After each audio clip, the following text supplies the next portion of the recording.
inhabitants of Egypt, neither hurt their feelings, for behold, I consign them to the hand of God, and in thy hand to guard them from the Egyptians.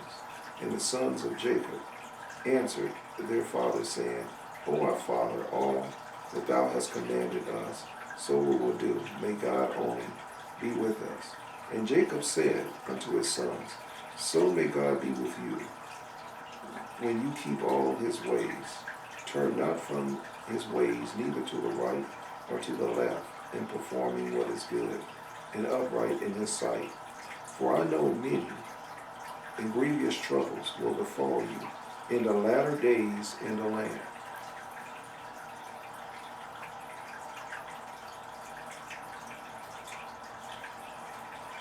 He already prophesied. He's a prophet. Remember, they're going to go into slavery and bondage. And he's prophesying all the way up until the latter days now. Israel's going to have turbulent times. These are the latter days we live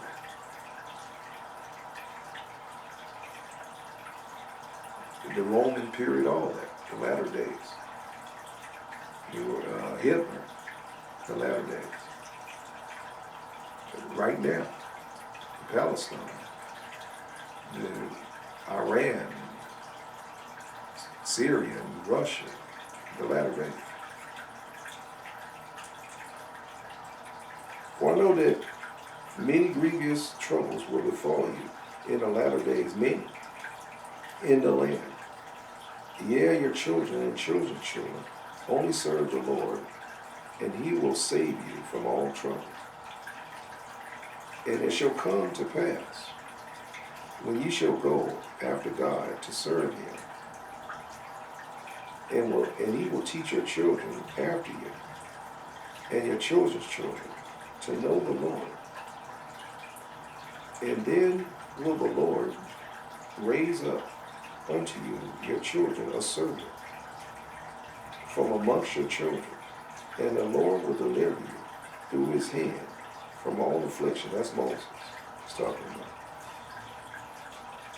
about. Deliver you from the affliction. He's telling you guys going to be slaves. I told you that. They end up going into slavery.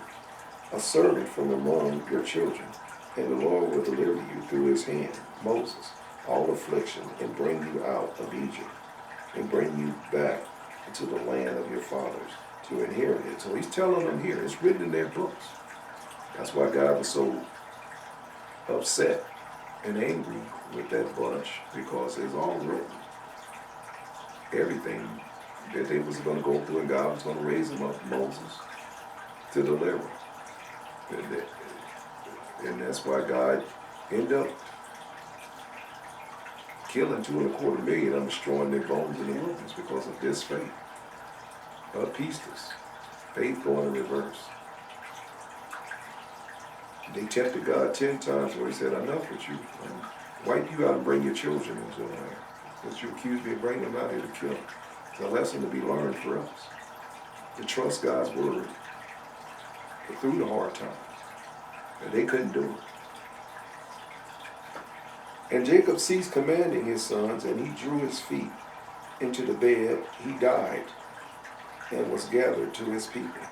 And Joseph fell upon his father, and he cried out and wept over him. And he kissed him, and he called out in a bitter voice and said, "Oh, my father, my father." And his sons' wives and all his wives came and fell upon Jacob, and they wept over him and cried in a very loud voice concerning Jacob. And all the sons of Jacob rose up together, and they tore their garments, and they all put sackcloth upon their loins, and they fell upon on their faces, and they cast dust, symbol of mourning, upon their heads toward the heavens. And the thing was told unto Osna, Joseph's wife, and she rose up and put on sack, and she and all the Egyptian women with her came and mourned and wept for Jacob. Now this is the queen.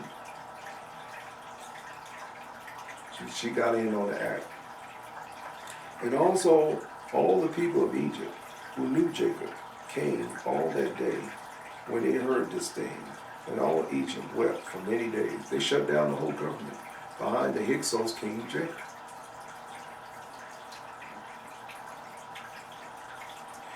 And all the people of Egypt who knew Jacob came on that day when they heard this thing. And all Egypt wept for many days. And also from the land of Canaan did the woman come unto Egypt when they heard that Jacob was dead. And they wept for him, powerful king, in Egypt for 70 days. 70 days, 2 months and 10 days. And it came to pass after this that Joseph commanded his servants, the doctors, to embalm his fathers with myrrh and frankincense and all manner of incense and perfume. And the doctors embalmed Jacob as Joseph had commanded him. And all the people of Egypt and the elders and all the inhabitants of the land of Goshen wept and mourned over Jacob, and his sons and children of his household lamented and mourned over their father Jacob many days. And after the days of weeping had passed away, and the end of 70 days, Joseph said unto Pharaoh, I will go up and bury my father in the land of Canaan, as he made me swear, and then I will return. And Pharaoh sent Joseph, saying, Go up and bury your father, as he has said. And he made them swear. And Joseph rose up with all his brethren to go to the land of Canaan to bury their father Jacob. So he had commanded them. And Pharaoh commanded that it should be proclaimed throughout Egypt, saying, Whosoever goeth not up with Joseph and his brethren to Canaan to bury the father shall die. So he's forcing Egypt to come under the death penalty. And all Egypt heard of Pharaoh's proclamation, and they all rose up together. Nobody wanted to die. So they're forced to go to this field. And they all rose up together, and all the servants of Pharaoh, and the elders of his house, and all the elders of the land of Egypt went up with Pharaoh, and all the officers and nobles. And Pharaoh went up at the servants of Joseph, and they went and buried Jacob in the land of Canaan. And the sons of Jacob carried the briar upon which he lay according to all that their father commanded them, the sons, to do unto him. And the briar was also of pure gold, gold casket, pure gold casket, and it was inlaid round about with onyx stones and beryl. I want you to picture this. This was a bling coffin. This coffin blinged. This was something like some rich sheik would be buried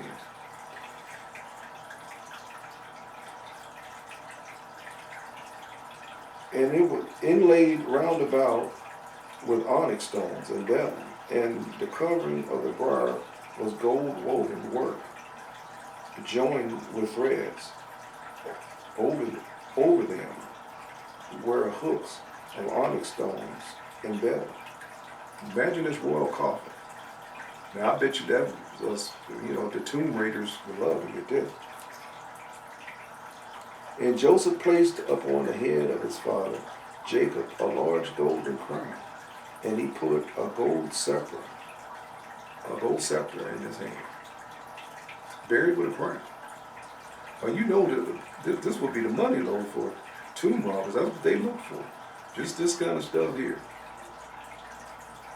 to get rich off of.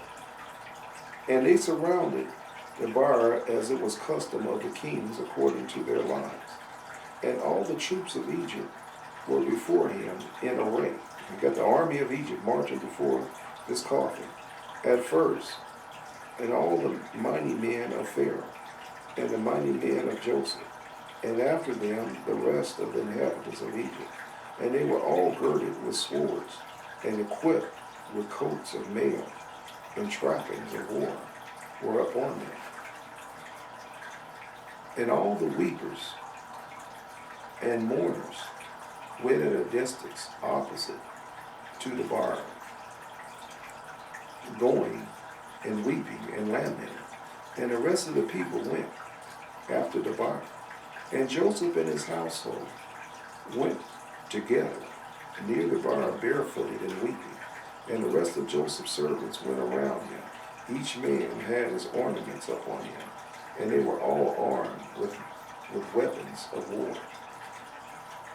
And 50 of Jacob's servants went in front of the bar, and they strode along the road myrrh and aloes and all manner of perfume. This is a royal funeral. Have that settled in yet? How great this man was, this Hyksos king? You've heard me teach on it over and over again. Now you're witnessing it through the apocryphal book. I tried to tell you. And aloes and all manner of perfume. And all sons of Jacob carried a bar, walked up on the perfumery. And the servants of Jacob had before them showing, they got a path of perfume as they went along the road. And Jacob went up with a heavy camp, and they all did after this manner, every man, until they reached the land of Canaan.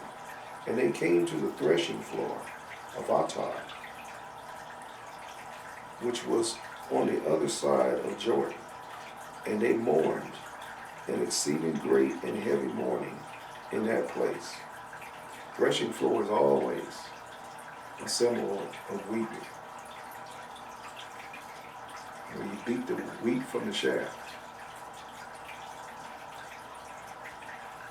Study the threshing floors in the Bible. There's always some type of death or mourning.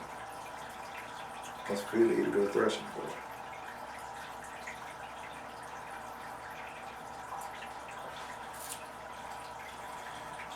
And all the kings of Canaan heard of this thing. Matter of fact, Mount Zion is a threshing floor. That's what David bought to build the temple. It's a threshing floor. They done proved it now in history. They done discovered it. Where the Dome of the Rock sits is a threshing floor. And all the kings of Canaan heard of this thing. And they all went forth, each man from his house. 31 kings of Canaan. And they all came with their men to mourn and weep over Jacob.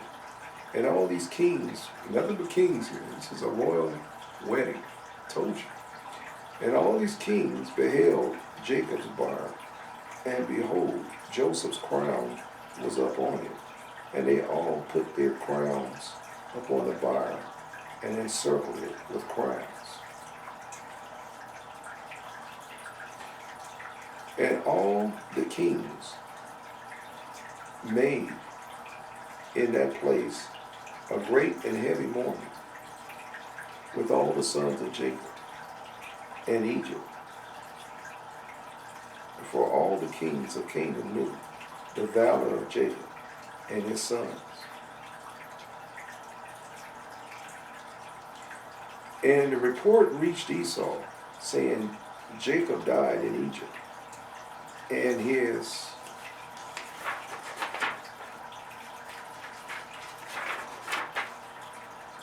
his sons and all Egypt were conveying him to the land of Canaan to bury him. And Esau heard this thing, and he was dwelling in Mount Seir. And he rose up with his sons and all his people and all his household, a people exceedingly great. And they came to mourn and weep over Jacob. And it came to pass when Esau came, he mourned for his brother Jacob and all Egypt. And all Canaan again rose up and mourned a great mourning with Esau over Jacob in that place. And Joseph and his brethren brought their father Jacob from that place, and they went to Hebron to bury Jacob in the cave of his fathers. And they came unto Kerith Arba, to the cave, and they came to Esau, stood with his sons against Joseph and his brethren as a hindrance in the cave, saying, Jacob shall not be buried therein, for it belongeth to us and our father.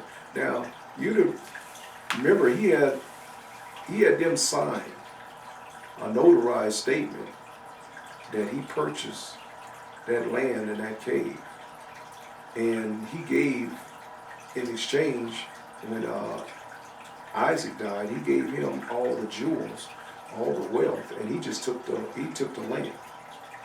He said, you could choose, you want the land, and the cave was part of that, or do you want the jewels and the gold and the silver and all that? And he said, I'll take that. So they had a deal. Now they're trying to renege. This is Esau for you and his bunch. And they came to, and they hindered. They tried to block the cave, saying, Jacob will not be buried therein, for it belongeth to us and our father. And Joseph and his brethren heard the words of Esau's sons, and they were exceedingly wroth. And Joseph approached unto Esau, saying, what is this thing which you have spoken? Surely my father Jacob bought it from thee for great riches after the death of Isaac. See? Now 25 years ago, and also all the land of Canaan he bought from thee and from thy sons, and thy seed after thee. And Jacob brought it to his sons and his seed after him for an inheritance forever. And why speakest thou these things this day? Of all days you chose the funeral of my father to dispute this claim. And Esau answered, saying, thou speakest falsely and utterest lies, for I sold not anything belonging to me in all this land, as thou sayest, neither did my brother Jacob buy it, aught belonging to me. And as he didn't buy it from me, he's denying it. And Esau spoke these things in order to deceive Joseph with his words, for Esau knew that Joseph was not present in those days when Esau sold all belongings to him in the land of Canaan to Jacob. And Joseph said unto Esau, surely my father inserted these things with thee in the record of purchase, and testified the record with witnesses. And behold, it is with us in Egypt.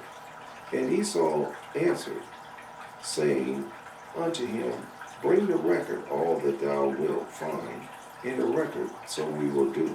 And Joseph called Naphtali his brother, and said, hasten quickly, stay not, and run, I pray thee, to Egypt, and bring all the records of the purchase that is sealed up, and open the record upon the first records in which all the transactions of the birthright are written, and fetch thou it.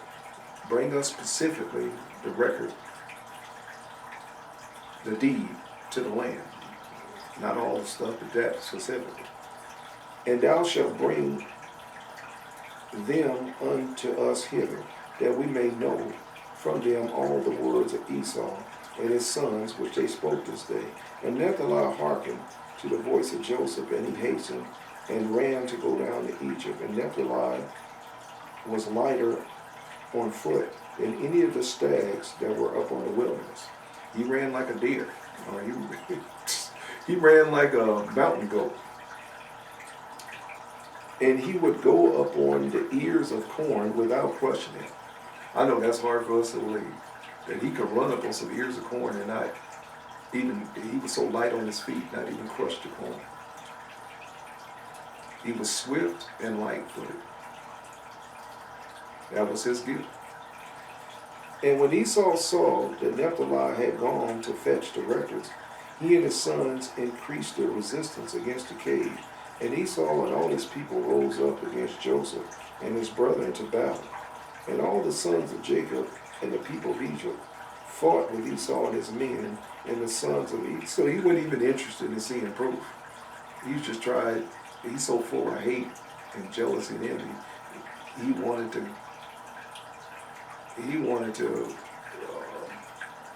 ruin, if you could say a funeral ruin a funeral, but that's what he wanted to do. He wanted to cause chaos as they buried their father, which was a solemn moment. And all the sons, he's a demon here. And all the sons of Jacob and Israel fought with Esau and his men. And the sons of Esau and his people were smitten before the sons of Jacob. And the sons of Jacob slew Esau's people 40 men. And Shushan, the son of Dan, the son of Jacob, was at that time with Jacob's sons, for he was about 100 cubits distance from the place of battle, for he remained with the children of Jacob's sons by the Jacob's bar to guard it. And Cusham was dumb and deaf. Still he understood the voice of consternation amongst men. And he asked, saying, Why do you not bury the dead? And what is this great consternation? And they answered him the words of Esau and his sons. And he ran to Esau in the midst of battle, and he slew Esau with a sword. Deaf and dumb. Keep that in mind. Couldn't hear or speak. And he killed a great warrior. Now Esau killed Nimrod, as you that have been following the apocryphal teaching. We already read that. He killed Nimrod, a great warrior. Esau was a great warrior. You just didn't run up and kill him. But God sent a deaf and dumb man to kill him. Show you God's power. And he ran up on Esau in the midst of battle, and he slew Esau with a sword and cut off his head, and it sprang to a distance. With so much force, the head rolled at a distance. And Esau fell amongst his people of the battle. And when Cusham did this thing, the sons of Jacob prevailed over the sons of Esau. In other words, the battle was going back and forth until he cut off the head of the rebellion. The head of the rebellion was cut off. Esau represented the head. Always was a thorn in the flesh of Jacob, full of jealousy and envy, and conniving